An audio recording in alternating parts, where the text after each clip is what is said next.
1. A cracking start for Brazil with a really good goal from Roberto Carlos. 20 minutes gone. You can't really see how good it was from that angle. You'll see it much better from this one. If you ever wanted to know how to bend a ball with the outside of the foot, I think that is exactly how to do it. It wasn't perhaps the greatest of games, and Brazil, although they were inspired at times, didn't play like this all the way through, and France equalised in the second half. Still with half an hour or so to go, the Brazilian keeper Tafarel makes half a save, but Mark Keller was there to make the score 1-1. From Ian Wright and Paul Scholes settled it and sets the stage perfectly for the World Cup qualifier in Rome in October. The talk before the match was of Brazilian banana kicks as England walked out into a banana-shaped stadium. Only 5 of the team from Poland survived, with Ince leading his country for the 4th time, and the Manchester United pair of Phil Neville and Paul Scholes both starting. But it was another recalled man who made the first telling contribution, Di Matteo avoiding Keown, but not Stuart Pearce. It was a crunching challenge and the Chelsea man quickly departed. Italy had lost a man, they quickly lost a goal. Scholes picked out Ian Wright from distance. Ferreira was outpaced, the shot flashed past Peruzzi, Wright's 7th international goal and 2nd in 2 games. English confidence grew. Neville tried his luck with a pot shot. The bench bawled out advice to a certain Manchester United man, and he didn't disappoint. Wright this time turned provider, and Scholes produced a first-time snapshot to beat Peruzzi again. The Italians only threatened just before the break, but Dino Baggio's shot was dealt with by Flowers. England fought to protect their lead in the second half. Neville and Pearce made Zola the Parma ham in an English sandwich. Andy Cole came on for Wright. Cole nearly scored with his first touch. Then Paul Gascoigne trotted out for his 49th cap. Gazza promptly dived in and got booked. But England held on. They topped the tournoi. The captain, très content. That was important because we topped the table. The final score in Montpellier, France 0, England 1, the goal from captain Alan Shearer, and the first time England have beaten the French at home in 48 years. It was supposed to be a friendly, but there was precious little love lost between the players in the opening minutes. David Batty was the first of 4 England players to find himself in the book in the first half. David Beckham's ruled out of the Brazil game thanks to a crazy booking. He was shown the yellow card for not climbing on the stretcher after he was clattered. There were few chances in the opening period. Ian Wright, who started instead of Sheringham, perhaps should have done better, but Fabien Barthez did little wrong in the French goal. The game opened up in the second half and Christophe Dugarry threatened to give France the lead twice in as many minutes. After that volley just went over, his header also narrowly missed the target.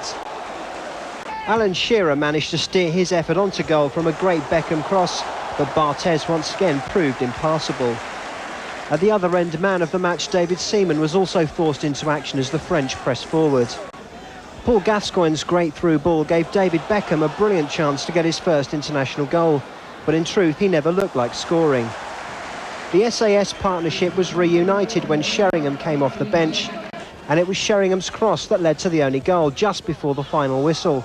Barthez for once spilled the ball, and Shearer pounced on the chance. A very different display from the one that took apart Italy, but still one to be proud of. France's first home defeat under manager Aimé Jacquet, and England now have a great chance to win the tournament. Richard Johnson, Sky News. They certainly do. England increasing their lead at the top there with 6 points, 5 clear of Brazil, who meet Italy in their next match, and that's in Lyon.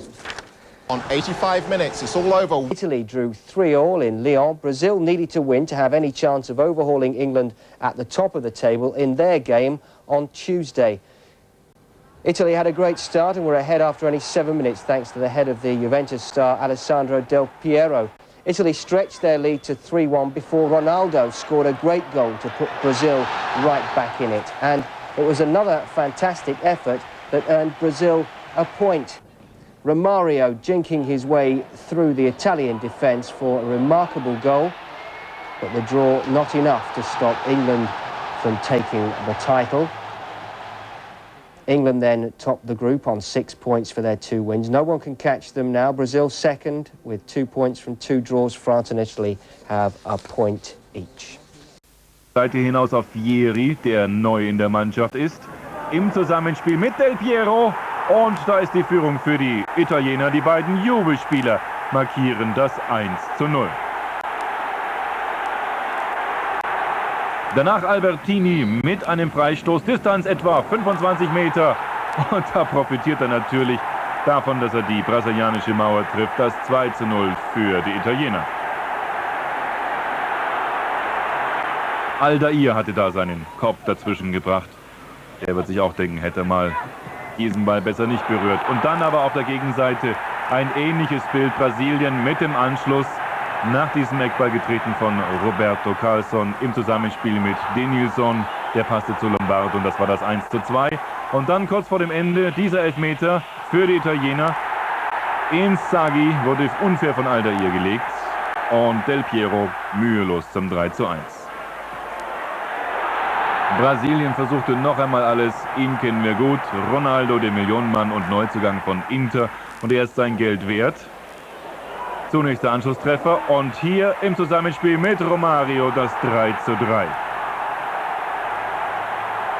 Es sah eigentlich alles nach einem klaren Erfolg der Italiener aus, aber die Brasilianer im Schlussspurt noch. 1993, more than 12 hours of football. It's been 13 years since England's marvellous victory over Brazil at the Maracana, and they came close early on. Gaza set up Paul Ince, but Taffarel turned away the shot. They lost Martin Keown after 20 minutes. The Arsenal defender was past fit after shrugging off a shoulder injury, but there was no way he could continue after falling heavily on his side. He was taken to hospital.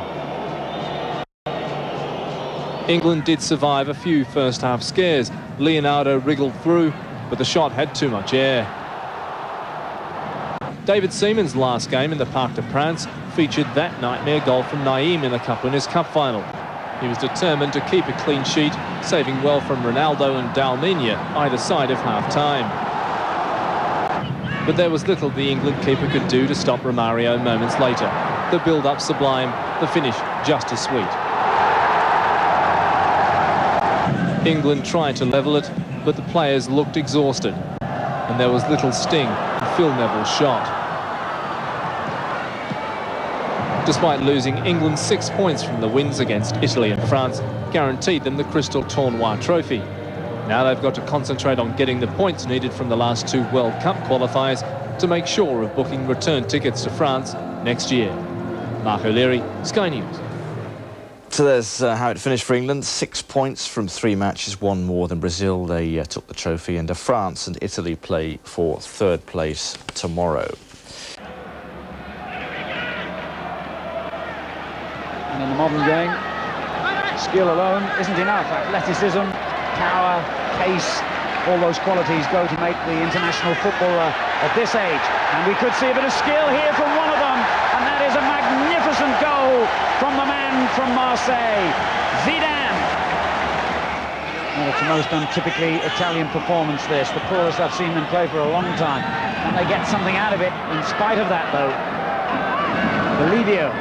Del Piero, well placed, and a great ball to the far post, and they have got something out of it. Remarkably, they've got an equaliser from Casiraghi. And the Italians have funneled everyone back behind the ball again. Now Giorgio. Oh, what a goal! There's another for the scrapbook. Lombardo. This looks dangerous for the French. Del Piero in possession. And Vieri well placed. It's a penalty. The pressure on Del Piero. And he's equal to it. And the scores are equal as well.